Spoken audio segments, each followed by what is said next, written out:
throw it back in. See all the dents? When we bring that back out, hit with that big glue hammer. Start here, working my back. This thing's gonna be like this. Wow, this thing's gonna be probably pretty big. Straight down, start that front. Alright, bring back home with me. I'm gonna stop you there. I'm gonna show you. See the dents you're putting? You're just a little bit tall, man. That's okay. We're gonna do this. Straight down. Get right on top of that thing. There we go. Hit it. Hit it. Keep going. Keep going. Perfect. Stop there. Hit it once right in the middle there. Perfect. Oh man. Hit like this. Hit right there.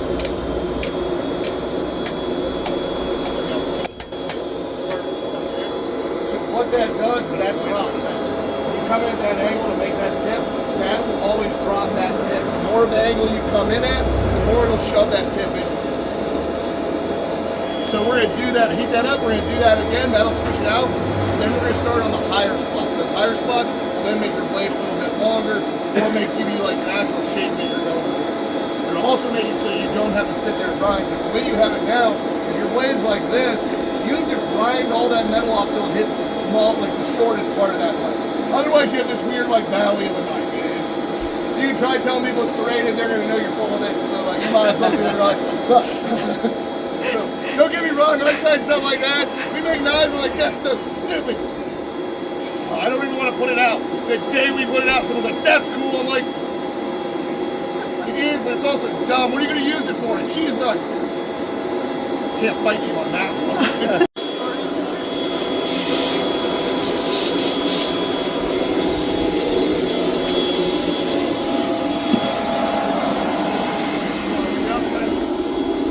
Oh, you did it already. Hey, he only got half of it. Yeah, we're doing it again. Oh. I got some. Don't worry, we gotta do it again. You were too weak? It gets a little hard.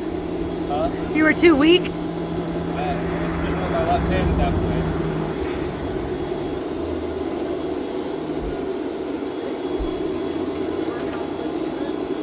I got halfway there.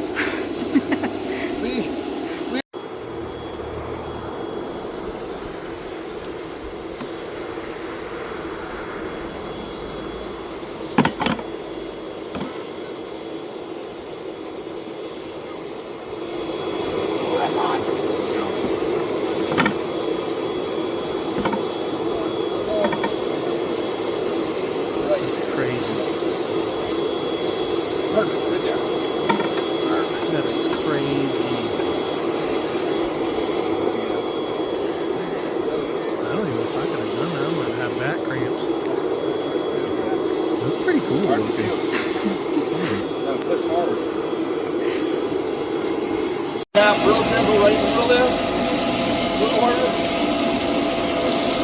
Right up there. And just slowly work our way down. We're just speeding up that whole way. Good. Under that angle, yep. Perfect. You pretty much already got rid of that little bit of a drop too. So you're only going to be getting rid of that fish lip, which is pretty much what you would have had to take off the back end. That fish lip right there, what that is you'll see how it's like kind of moving around that center metal. So your outer metal is hot. We start towards here, it starts to cool down. The thicker metal on the inside is still hot and stuff. Cold and hot. Your outer metal is so hot, try to move around that cold core. So you usually get it with your first like little bit of hitting, which you did. We just fixed most of it. Yeah, a little tiny bit's still there. We're gonna grind it out anyway. So let's actually fix a couple. I'm gonna heat it back up. I'm gonna bring it out. Hit right there, nice and hard. All we're gonna try to do is shifting your knife over. It works real hard right there. One more. Back up. Tap it right there.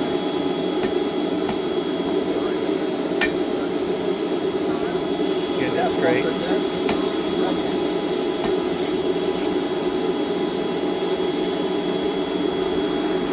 Right there. Look at that. Yeah. It's easier to see a little tiny bit. Tap it right there. Don't hit hard. Just kind of tap it. Drop your arm a little bit. Right there. Hit like that. You brought it up anyway. Do that same thing up in there.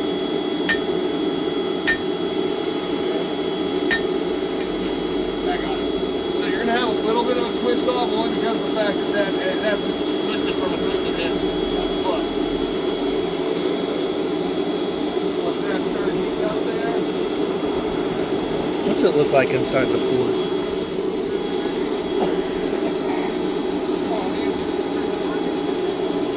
If you want to video that, you can come on over, zoom in. Zoom in will let you see it a lot better. If you try to like get in close, it makes like the heat reflection. Oh. Not only that, it's bad for your phone. I know. You did do real well. Oh, getting real close to it? Yeah. Or standing there with your phone in your pocket. Is that what yours looks like? It's smaller, but yeah, it's the same kind of forge. It's just a metal with a propane that feeds into the top, and it has the fiber stuff around it. If you ever want yours to do it like this, to the pipe that comes in, if you make it a two-way, so pretty much you have that.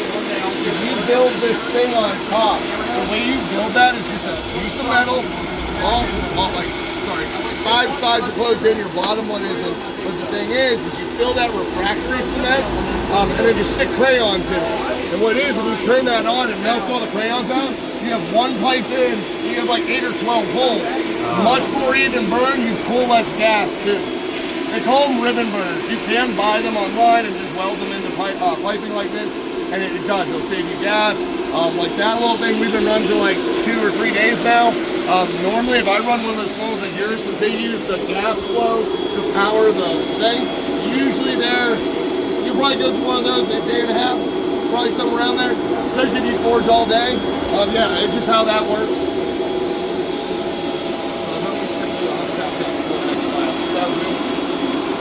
Well, I don't know. That might still have a good bit. Well, I know that one has a good bit. Yeah, but now I just had it happen. Oh, we got backups. Who cares? You can take those ones and get them myself. So when you quench your knife, you put that hammer down when you're about ready to quench, I'm literally just going to pull it out and hand it to you. When you go in, straight into the oil, go up and down like you're churning butter.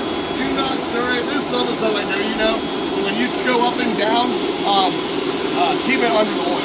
That'll make it so you're constantly hitting new colder oil and that'll harden it a little bit better. Do not stir it like I'm doing this. I told a kid once that if you stir it, it'll make it like a corkscrew. She thought that sounded cool. Yeah. It didn't look cool. It looked really dumb and I had to fix it. So you use that piece to heat up the oil? Yep. Normally use non-hardenable steel. I swore this was non-hardenable steel for the longest time. Now you can tell it's not. It's all warped and cracked. Right. We actually had a failed sword attempt for a while that we were using, and this thing has cracks this long the whole way up. Same reason why on forging fire, when they freak out about having quench points, you can cause problems. That's 100 quenches to cause giant cracks like that. The difference is, it will cause problems for what they're doing to it. If you ever quench a knife and it works real bad, when you put it in your temper and you're rubbing, just clamp it to a flat piece of metal. That'll warp when it cool, like the temper happens, it'll warp it back straight, usually. If you ever don't and that doesn't work, do what we had to do this morning. Throw them in your forge, heat it up the whole way, and then just close the oven. That'll like anneal your knife. That'll make it really soft. Now, if you're just trying to re-quench it, like you quench a knife, it works. Throw it back in, heat critical temp around that 1500, 1600 degrees. Take it out, let it cool down. Do that like 2 or 3 times. Just let it cool down. It takes an hour or 2. That's the reason it still sucks that it happens, because you have to spend all day now re-getting that knife ready to quench. You can re-quench it. The difference forging fire just doesn't have time. You know, they don't have 3 or 5 hours to spend letting that re-quench. Like 2 hours. Yeah. The only guy you ever see, have you watched the show that the guy that's like in the 70s or 80s that's in there, he gets so far ahead of everybody else that he goes over while they're still like grinding their knives, he goes over and takes his lunchbox out and starts eating a sandwich. And like even the judges are like, well, it might be very dumb. No, it's smart. He was on his knife thermal cycle. He heated up, set it aside, let thermal cycle, finished his sandwich, went back over and then quenched the knife. And it was so much better than everybody else's because no one else did that. that also lets that grain structure in your knife like be all the same. So instead of having hard spots that someone is like clean through wood, that'll be where it breaks. It won't do that because it's all the same. Gives you some better quality. Like I said, I'm just gonna hand it to you like this, grab a hold, just straight in.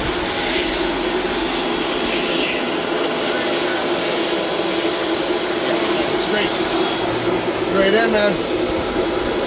Up and down, keep it under the oil. There you go. Keep going, you're good. Up and down, up and down. There you go.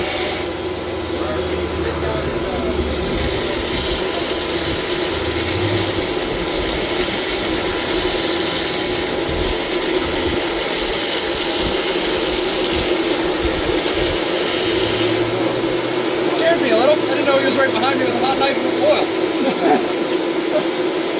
Turn around, expecting to see him standing there. Very good. Pull that out. Have you pointed up here straight at me? Oh, I see the gray already. Perfect. We're still straight. There's still copper in the board. I made almost a copper line. See that gray color that you're seeing? Especially the end there. That's that color I was telling you about. If you see that, you know you did a good quench. That's the heat you're looking for. Actually, the other side has even more of it. Oh, yeah. So that nice gray color. Yeah, but I'm just going to temper it in here. You go home and you use this and you notice the edge is chipping, not rolling but chipping. Throw it in your oven at like 350 to 400 degrees for 2 hours. That'll soften that a little bit more. If you ever do this, like just in your forge to temper like something, what you're looking for is that metal to start turning gold or purple. See how it's kind of turning that blue? Yeah. We'll dunk it real quick. See if it cools a little bit more. That gray color in your knife, I'm trying to get it turned like gold.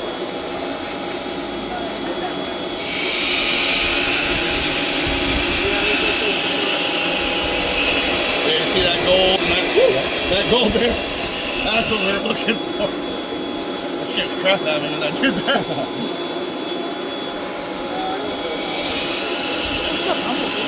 Yeah, Noah's talking about like ruining your phone and stuff like that. So mine was, I set a knife off to let it like pretty much cool down slowly, and what it does is you'll watch the metal break off there. I set my phone there and did like a time lapse. Well, the thing was, you come back, you can watch the piece of forge scale land on the phone's camera and just melt the phone camera. I had to get a new phone because I was like, well, there went that.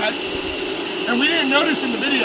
I didn't notice, like I got ready to start editing it and I went to take a picture of like my dog or something. I'm like, oh, that big black mark on the video. Yeah, that's what it is.